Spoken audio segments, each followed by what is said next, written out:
আজকের আলোচনাটা বিশেষ আলোচনা, কারণ বিশেষ এই কারণেই, কারণ আমরা ছোট থেকে ধীরে ধীরে যে বড় হয়েছি, আমাদের মধ্যে যে পরিবর্তনগুলো এসেছে, তো আমরা ছোট ছোট ফ্যাক্টরগুলোকে আজকে খুব ভালো করে জানবো। একটি শিশু, তার মধ্যে কিভাবে চেঞ্জ আসে, শিশুটা বড় হলে তার মধ্যে কিভাবে চেঞ্জ আসে, আমাদের প্রাপ্তবয়স্কতে আমাদের মধ্যে কীভাবে চেঞ্জ আসে, প্রত্যেকটা একটার সঙ্গে একটা লিঙ্ক থাকে।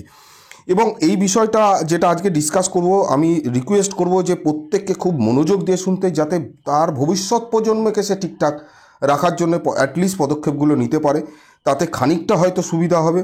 এবং মা যদি থেকে থাকেন, কোনো মা যদি দেখেন, কোনো যদি বাবা যদি দেখেন, তাহলে অবশ্যই এই ব্যাপারটাকে গুরুত্ব দিয়ে দেখবেন এবং চেষ্টা করবেন যে বিষয়গুলো একটু নোট ডাউন করে রাখা, অথবা ভিডিওটাকে খুব মনোযোগ দিয়ে দেখা, বোঝা, পারলে পরবর্তী সময় দেখা, এবং প্রত্যেকটা পয়েন্টকে খুব আইডেন্টিফাই করা ভালো করে, এবং নিজে বিচার করা যে আমরা কি করতে চলেছি, কি করছি। তাহলে আমাদের খানিকটা সুবিধা হবে, আদারওয়াইজ প্রবলেম হবে। দেখুন, আমাদের প্রত্যেকেরই একটা ডেভেলপমেন্ট আছে, যেটার নাম হচ্ছে, যেটা ছোটো থেকে শুরু হয়, সেটা হচ্ছে কগনিটিভ ডেভেলপমেন্ট। এখন কগনিশান বলতে কি বোঝায়? এখন কগনিশান একটা বড় বিষয়, একটা বড় ব্যাপার। তো কগনিশানের অত ভেতরে তো আমি যাব না।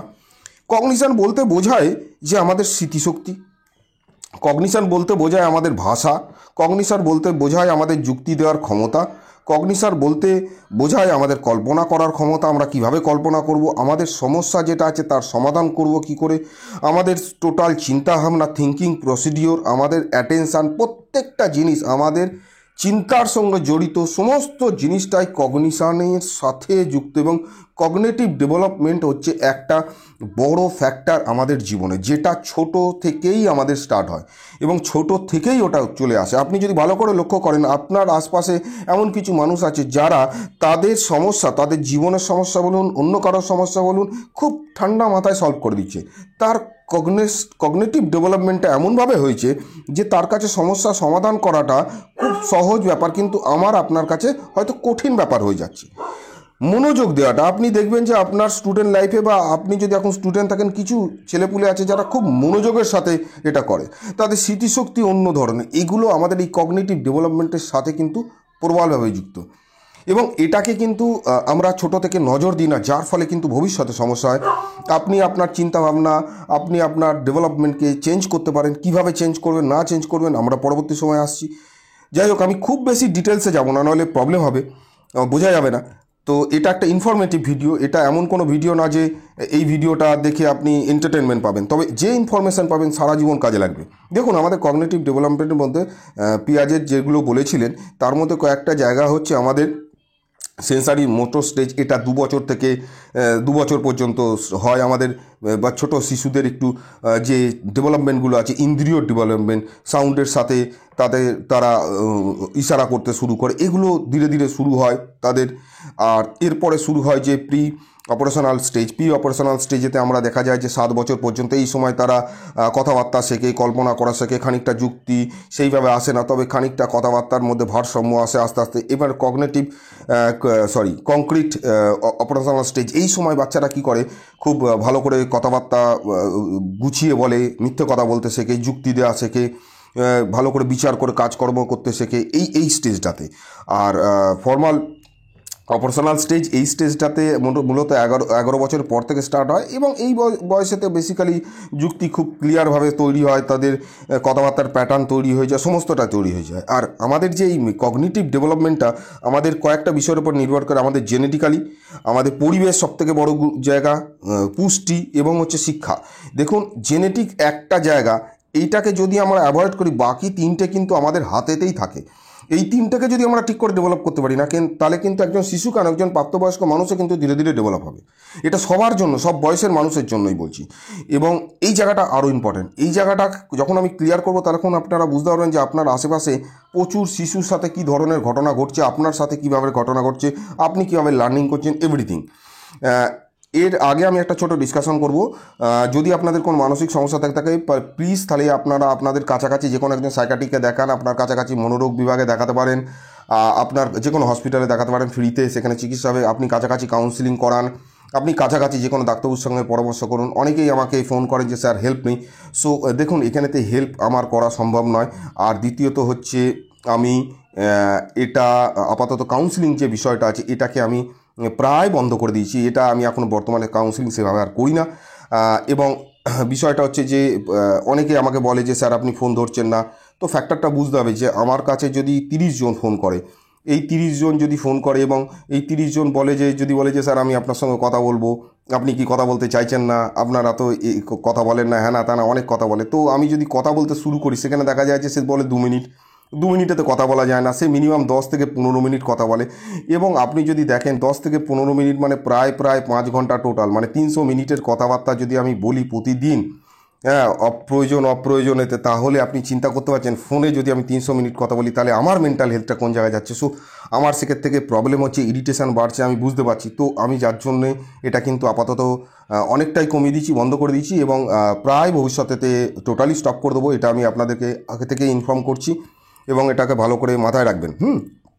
এবং আপনারা, আমি ভিডিওগুলো দেবো আপনাদের নলেজের জন্য, বাট এই ধরনের কোনো রকম আমি কাউন্সিলিংয়ের বিষয়েতে থাকবো না। ভবিষ্যতে আমার কোনো রকম এই ধরনের চিন্তাভাবনা কিন্তু নেই। আমার হয়তো পরবর্তী সময় যোগা, প্রাণায়াম, মেডিটেশান এই বিষয়টাতে আমি অনেক ফোকাস দেবো, কারণ আমারও শরীর তাতে ভালো থাকবে, অন্য মানুষও তাতে ভালো থাকবে। তো আসুন পরবর্তী সময় বিষয়টাকে জানি একটুখানি। অবজারভেশন অ্যান্ড লার্নিং, এটা হচ্ছে সবথেকে বড় ইম্পর্টেন্ট জায়গা। দেখুন আপনি কি অবজার্ভ করছেন এবং কি শিখছেন তার উপরে ডেভেলপ করছে কিন্তু আপনার মস্তিষ্ক, চিন্তাভাবনার প্যাটার্ন। আপনি যদি কোনো ভুল জিনিস শেখেন এবং তাকে ভুলভাবে ব্যাখ্যা করেন তাহলে আপনার মস্তিষ্ক এক ধরনের ফিলিংস তৈরি করবে, আর আপনি যদি ঠিকভাবে ব্যাখ্যা করেন তাহলে আপনার জায়গাটাতে সেখানেতে পজিটিভ লার্নিং শুরু হবে। তো একটি বাচ্চা কীভাবে লার্নিং করে, ধরুন হাজব্যান্ড ওয়াইফের মধ্যে ঝগড়া হয়েছে, যিনি ওয়াইফ আছেন তিনি এতটাই রাগ করেছেন তার হাজব্যান্ডের সঙ্গে কথা বলছে না। তো বাচ্চাটা কি লার্নিং করছে, বাচ্চাটা লার্নিং করছে যে রাগ হলে কিন্তু কথা বলতে নেই, রাগ হলে কিন্তু 2 দিন 3 দিন না কথা বলেও থাকা যায়, দ্যাট ইজ নর্মাল। এবার আমরা যদি 2-3 দিন কমিউনিকেশন বন্ধ করে দিই, আমাদের নিজেদের মনের মধ্যে কিন্তু একটা উথাল পাথাল চলে আমাদের। তাহলে বাচ্চাটা কি লার্নিং করছে যে এই ধরনের বিহেভিয়ার, এটা নর্মাল বিহেভিয়ার। আমাদের মানে কনফিডেন্স লেভেলটাও বাচ্চার কিন্তু মা বাবার থেকে আসে। বাচ্চার মা বাবা যদি কনফিডেন্স থাকে সমস্ত বিষয়ে, সমস্ত ডিসিশানে, তাহলে বাচ্চার কিন্তু অটোমেটিক্যালি কনফিডেন্স তৈরি হবে এবং সে কিন্তু সহজে ডিসিশান নিতে শুরু করবে। কিন্তু দেখা যায় যে বাবা মাই কনফিডেন্স নেই, ছোটো ছোটো বিষয়তে ঘাবড়ে যাচ্ছে, তাহলে বাচ্চা কী শিখবে? বাচ্চা কিছু শিখবে না, বাচ্চা ওই আপনি যেটা শেখাচ্ছেন সেটাই শিখবে। পোর কনফিডেন্স, অল বিহেভিয়ার, প্রত্যেকটা বিহেভিয়ার কিন্তু বাচ্চা কিন্তু আপনার ফলো করছে, আপনার বডি ল্যাঙ্গুয়েজ ফলো করছেন, আপনি কি করছেন। যদি আপনি আপনার মায়ের সাথে খারাপ ব্যবহার করেন তাহলে আপনার ওয়াইফের সাথে, অর্থাৎ সেই শিশুটি তার মায়ের সাথে কিন্তু খারাপ ব্যবহার করবে। এটা সে লার্ন করছে, সে এটা জানছে যে এটা নর্মাল ব্যাপার। আপনি যদি বাজে কথা বলেন তাহলে সেই বাচ্চাটাও বাজে কথা বলবে। আপনি যেভাবে বিহেভ করবেন সেইভাবে বিহেভ হবে। আপনাকে দেখে সে বড় হচ্ছে, আপনি হচ্ছে তার আয়না। আপনি যেভাবে তৈরি হবেন বাচ্চা কিন্তু সেভাবে তৈরি। আপনি যদি ছোটোবেলা থেকে দেখা যায় যে তার বাবা মা বই নিয়ে নির্দিষ্ট সময় পড়ে এবং এই পড়াটাকে তারা এনজয় করে, তাহলে আপনার বাচ্চাও কিন্তু সেভাবেই তৈরি হবে। আপনি বাচ্চাকে তৈরি করা কিন্তু সবথেকে কঠিন ব্যাপার এবং মেন্টাল ডেভেলপমেন্ট বড় একটা ফ্যাক্টর। এতটা সহজ ব্যাপার নয়, বিষয়টা খুবই জটিল। আপনি আপনার চিন্তাভাবনাকে কীভাবে পরিবর্তন করেছেন দেখুন। আপনি ভুল চিন্তাকে সবসময় বলেন ঠিক এবং সেই চিন্তাটাকে বিশ্বাস করা প্র্যাকটিস করেছেন। আপনার বডি ল্যাঙ্গুয়েজ যদি সবসময় ইরিটেবল হয় তাহলে আপনার বাচ্চারও বডি ল্যাঙ্গুয়েজ ধীরে ধীরে ইরিটেবল তৈরি হবে। আসুন আমরা জানি যে কী ধরনের কথাবার্তা আমরা বাচ্চার সঙ্গে বলবো না, খুব গুরুত্বপূর্ণ। এবং এখানেতে যার ছোটো ছোটো বাচ্চা আছে তাদেরকে আমি বলছি, যাদের ছোটো বাচ্চা হয়েছে রিসেন্ট 1 মাস 2 মাস 3 মাস তারা অবশ্যই শুনবেন। যাদের বড় বাচ্চা আছে 10 বছর বয়স পর্যন্ত তারা অবশ্যই শুনবেন, প্রত্যেকের জন্য। এখানেতে কিছু কথা আমরা বলে ফেলি, হয়তো আপনি বলেন না অন্য কেউ বলে, কিন্তু খেয়াল রাখবেন যেন এই ধরনের কথাবার্তা আমরা বাচ্চার সঙ্গে না বলি। যেমন তুমি কখনোই কিছু ঠিক করতে পারো না, আপনি বা আমি এই ধরনের যদি কথা বলি, আপনি কল্পনা করতে পারছেন সেই বাচ্চাটার উপরে কী এফেক্ট পড়তে পারে। তুমি কোনো জিনিসকে ঠিক করে কিছু করতে পারো না, তাহলে এই কথাটা কি বলাটা কি উচিত? তাহলে অটোমেটিক্যালি সেই বাচ্চাটার কিন্তু আত্মবিশ্বাস কিন্তু ডাউন ট্রেন্ডে চলে যাবে। সে ভাবতে শুরু করে দেবে যে ভাই আমি তো কিছু করতেই পারি না। এটা সে অ্যাকসেপ্ট যদি করে নেয় না, সে কিন্তু ব্যাক বেঞ্চে চলে যাবে, সে কিন্তু আর ডেভেলপ হবে না। তুমি তোমার ভাই বোনের মতো না, বা তুমি তোমার বন্ধুদের মতো না, তাদের হাতের লেখা ভালো, তোমার হাতের লেখা ভালো না, তারা কত পড়ে তুমি কত পড়ো না। এর ফলে না বাচ্চার মধ্যে না একটা জেলাসি ভাব তৈরি যাবে, ঈর্ষা তৈরি হয়ে যাবে।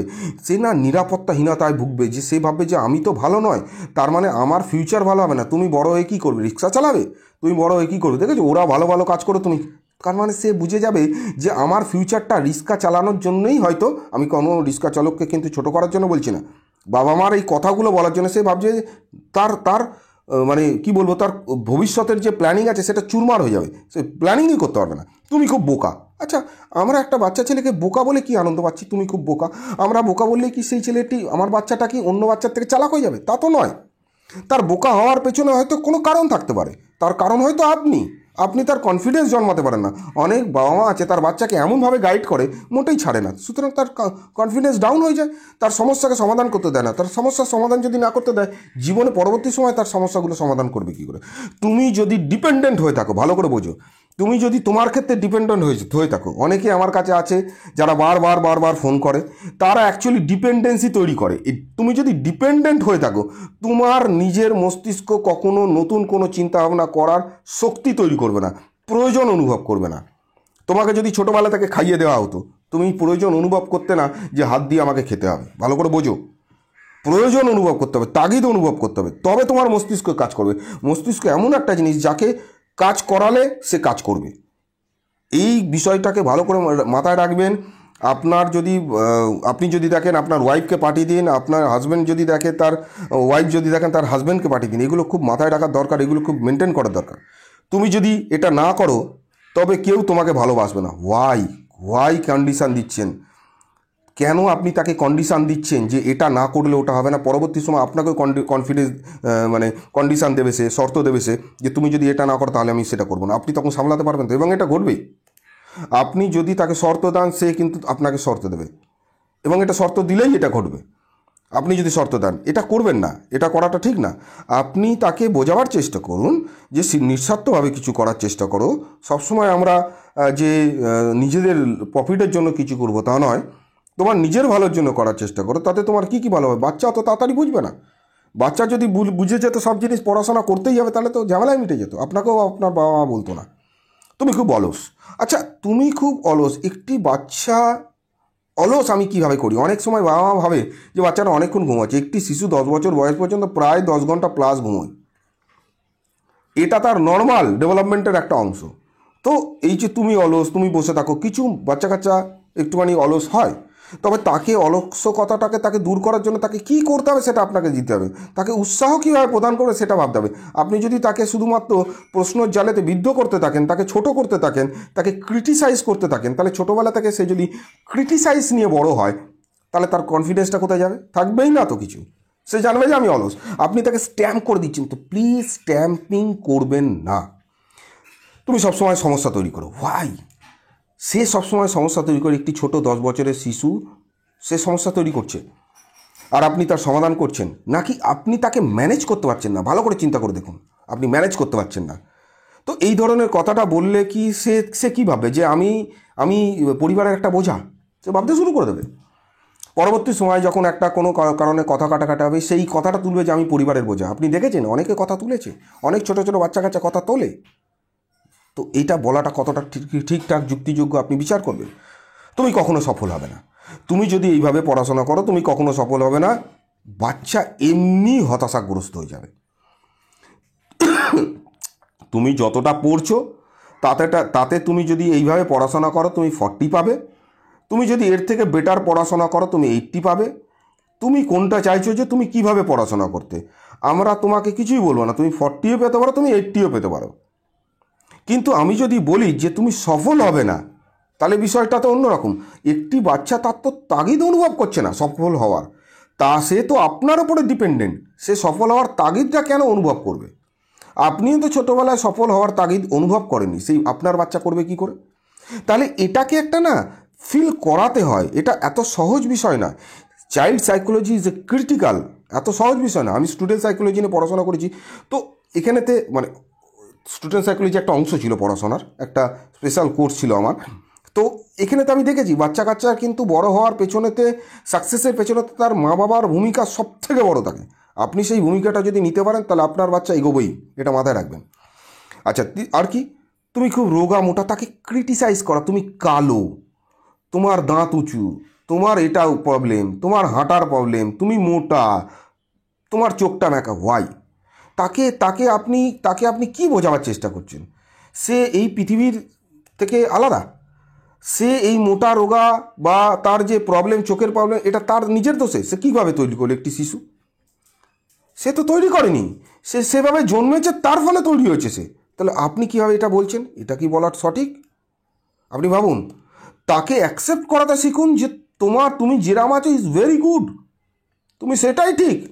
তোমার রূপ দেখে কোনো যোগ্যতার বিচার হবে না, তুমি কতটা যোগ্য, তোমার তোমার এডুকেশান, তোমার স্কিল্ড, তুমি যে বিষয়তে স্কিল্ড হও না কেন, তুমি ফুটবল ক্রিকেট যে বিষয়ে স্কিল্ড হও না, তার উপরে তোমার যোগ্যতা বিচার হবে। তুমি কেমন দেখতে তার উপরে কিচ্ছু যোগ্যতা বিচার হয় না পৃথিবীতে। নেলসন ম্যান্ডেলা খুব সুন্দর দেখতে ছিল, তার যোগ্যতা কি ছিল না? ভুল চিন্তা, ভুল ধারণা আমাদের। এটা করবেন না। আমরা ভাবি যে সুন্দর মানুষ অনেক সময় দেখা যায় যে সুন্দর মানুষের সঙ্গে বিবাহ করেছে, খুব ভালো দেখতে ছেলেটিকে বা মেয়েটিকে, কিন্তু দেখা গেল শান্তিতে বসবাস করতে পারছে না। তো দ্যাট ইজ নট ইম্পর্টেন্ট। সুন্দরতা খুব বেশি ইম্পর্টেন্ট নয়। হ্যাঁ, আর কি যে তুমি একটা অপদার্থ, হোয়াট ইজ দ্য রাবিশ টক, তুমি স্বার্থপর, এই ধরনের যে কথাগুলো আমরা বলি, তুমি স্বার্থপর, তুমি অপদার্থ, খুব ইম্পর্টেন্ট বলা। তুমি কিছু জিনিস দাও না, কাউকে কিছু করো না, কেন দিতে হবে সেটা জানান। দিয়ে কি আনন্দ অনুভব হয় সেটা জানান। দেওয়ার পরে সে কিছু পাবে সেটা জানান। এটা জানান, তুমি যতটা দেবে তুমি ততটা পাবে। আমাদের উচিত দেওয়া, তবেই আমরা পাই। আমাদের সবসময় নিজেদের স্বার্থের জন্য বাঁচা উচিত না। তো এগুলো ছোট থেকে বলতে হবে, শেখাতে হবে, ধীরে ধীরে সে শিখবে। আপনি বললেন আর সে শিখে যাবে এমনটা নয়। এ ফর অ্যাপেল একটি বাচ্চা শিখতে অনেক সময় নেয়। অপমানজনক তার লাগে কথাগুলো। তার বন্ধুবান্ধবের সঙ্গে যদি বলে ফেলেন, তার তো আস্তে আস্তে বুদ্ধি হচ্ছে, সে ছোট নিজেকে করে। ক্রিটিসাইজ করবেন না বাচ্চাকে, এটা বলাটা ঠিক নয়। তুমি যদি এটা না করো তাহলে আমি তোমাকে ঘৃণা করব। তার মানে আপনি কি বললেন? যে আপনি তাকে ভালোবাসেন শুধুমাত্র কোনো একটা কাজ করার জন্য, আপনি তাকে আন্তরিকভাবে ভালোবাসেন না। ভালো করে বুঝুন, তুমি খুব দুর্বল, তাহলে আপনি তো বলেই দিলেন সে দুর্বল। সে যদি এবার স্ট্যাম্পটাকে মেনটেন করে নেয় যে ইয়েস আমি তো দুর্বলই, আমার দ্বারা এটা করা সম্ভব না, সে আর এগোবার জন্য চিন্তা ভাবনা করবে? তুমি খুব বিরক্তকর, তুমি সবসময় মিথ্যে কথা বলো, তার মানে তার সত্য কথা বলা উচিত না সেটাকে আপনি বোঝাচ্ছেন না। আপনি বলছেন যে তুমি সবসময় মিথ্যে কথা বলো। তাহলে একটা শিশু যে মিথ্যে কথা বলার প্রবণতা আছে সেটা কি চলে যাবে? সত্য কথাটা কেন বলা উচিত?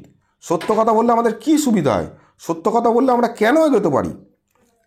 মিথ্যে কথা বললে আমাদের পরবর্তী সময় কি সমস্যা হয়, এটা বোঝানোর দরকার।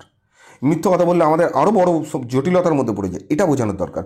সত্যি কথা বলার পরে তাকে অ্যাপ্রিসিয়েট করা দরকার, যে তুমি সত্যি কথা বলেছো, তার জন্য তোমাকে অ্যাপ্রিসিয়েট করা হচ্ছে। তুমি ভুল করতে পারো, কিন্তু তুমি সত্যি কথা বলেছো। সে বুঝবে যে না, সত্যি কথা বলাটা নর্মাল ব্যাপার, মিথ্যে কথাটা বলাটা নর্মাল যে নয়, এটা সঠিক নয়। তুমি খুব বিরক্তকর, ওয়াই? শুধুমাত্র সেই বিরক্তকর, সে না একাকিত্ব ফিল করতে শুরু করে দেবে, সে না মানুষের থেকে দূরে চলে যাবে। আপনি প্রথম বুঝতে পারবেন না, কিন্তু ধীরে ধীরে বড় হওয়ার সঙ্গে সঙ্গে এটা ঘটবে। তুমি কখনোই আমার কথা শোনো না, কেন শুনবে? ওয়াই? কেন শুনবে? এটা বোঝানোর দরকার না তুমি আমার কথা শোনো না, তুমি না শুনলে আমি ওটা দেবো না, তুমি শোনো না বলে আমি তোমার সাথে ভালো করে কথা বলি না, তোমাকে আমার আদেশ পালন করতে হবে। কেন? আমাদের ফ্যামিলিতে একটি সন্তানের যা অধিকার, আমার তা অধিকার, আমার হাজব্যান্ডের তা অধিকার, মায়ের তা অধিকার, বাবার তা অধিকার। এটা একটা ফ্যামিলি। আপনি তাকে রেসপন্সিবল যদি বানাতে চান, তাহলে ফ্যামিলির ছোটো ছোটো ডিসিশানও তো আপনি রাখুন, যেগুলো গুরুত্বপূর্ণ, যেগুলো বাচ্চার জন্য শোনার প্রয়োজন আছে, যেগুলো শোনার প্রয়োজন নেই সেগুলো তো রাখবেন না। তবে না সে দায়িত্ববোধ অনুভব করবে, তবে না আপনার কথা শুনবে। তুমি একটা বোঝা, আপনি চিন্তা করুন কি কথাটা আমরা বলছি। তুমি একটা বোঝা, সে একাকিত্ব হয়ে যাবে, আলাদা হয়ে যাবে। শিশু পরিবারের থেকে নিজেকে আলাদা ভাবতে শুরু করবে। তুমি কখনো আমার মতো হতে পারবে না, অন্যের মতো হতে পারবে না। আচ্ছা, আপনার মতো হবে কেন? তার স্কিল তো আলাদা। সে হীনমন্যতায় ভুগতে শুরু করবে, যে আমার তো ভবিষ্যতে কিছুই হবে না, আমার বিকাশের কোনো পথ নেই, আমার প্রতিভার কোনো দাম নেই, আমি তো অন্য প্রতিভা নিয়ে জন্মাতে পারি। তার প্রতিভাটাকে আপনি চেনেন, তো এটাও ঠিক নয়। তুমি হিংসুটে, খুব ইম্পর্টেন্ট কথাটা বলা, হিংসুটে। আমরা ব্যক্তিগত খুব হিংসুটে, জানেন তো। ভালো যদি খাবার থাকে না, আমাদের মনের মধ্যে একটা ইচ্ছা থাকে যে আমি খাবারটা দেবো না, কিন্তু আমরা দিই, কিন্তু মনের মধ্যে একটা ইচ্ছা থাকে। হিংসুটে আমরা সবাই কম বেশি। তুমি অকৃতজ্ঞ। আচ্ছা, কৃতজ্ঞতা কি সেই ছোটো বাচ্চাটা কি বুঝতে পারছে? যদি বুঝতে পারেন তাহলে বলেন, আর যদি বুঝতে না পারেন তাহলে তাকে বোঝান যে কৃতজ্ঞতা অকৃতজ্ঞতার মধ্যে পার্থক্য কী। কৃতজ্ঞতার সাথে আমরা কতটা আনন্দ পাই, কাউকে ক্ষমা করে কতটা আনন্দ পাই। তুমি একটা অভিশাপ, তুমি আমার জীবনের অভিশাপ, তোর জন্য আমার জীবন ব্যতিব্যস্ত হয়ে গেলো, আমার জীবন শেষ হয়ে গেল। তার মানে কি? মারা অনেক সময় রেগে বলে, রেগে বলা আর বারবার বলার মধ্যে পার্থক্য আছে। তো এটা যখনই বলবেন না, সেই বাচ্চা কিন্তু আপনার থেকে অনেক দূরে চলে যাবে, অনেক দূরে। মানসিকভাবে দূরে চলে যাবে, তারপর সুযোগ পেলেই সে সরে যাবে, আপনাকে ভবিষ্যৎ দেখবে না। এখানেতে আমি আর বেশি বড় করব না ভিডিওটা, এখানেতে বেশ কিছু কোর্স দেওয়া আছে বিখ্যাত মানুষজনের, প্লিজ আপনারা দেখবেন, পড়বেন, স্ক্রিনশট নিয়ে রেখে দিন, পড়েন। এবং মাথায় রাখবেন যে আমি কিন্তু আস্তে আস্তে কমিউনিকেশান বন্ধ করছি, আমি আস্তে আস্তে কমিউনিকেট করা বন্ধ করছি, এবং 13 এপ্রিল পর্যন্ত আমি খুব ব্যস্ত, এবং 13 এপ্রিলের পরে আমি হয়তো একটুখানি ফ্রি হব। 13 এপ্রিলের মধ্যে অনেককেই আমি প্রশ্নের উত্তর দিতে পারবো না। তো প্লিজ আপনারা কিছু মনে করবেন না, বাচ্চাদেরকে খুব ভালো করে মনোযোগ দিয়ে বড় করুন। এবং বড়দের জন্য আমার একটা ছোট রিকোয়েস্ট যে প্লিজ আপনারা ঘুমের আগে অন্তত 20 মিনিট বুক রিড করা প্র্যাকটিস করুন, প্রত্যেক দিনকে 20 মিনিট। যারা যারা বই পড়ে তারা প্লিজ কমেন্টেতে লিখবে যে আমরা বই পড়ি, তাতে কি মজা পাই, তাতে কি ডেভেলপমেন্ট হয়। রাত্রিবেলার 20 মিনিট ঘুমোতে যাওয়ার আগে বই পড়াটা খুব গুরুত্বপূর্ণ যদি আপনি নিজেকে পরিবর্তন করতে চান। Thank you very much. আবার নেক্সট ডে আবার একটা বিষয় নিয়ে কথা হবে। Thank you.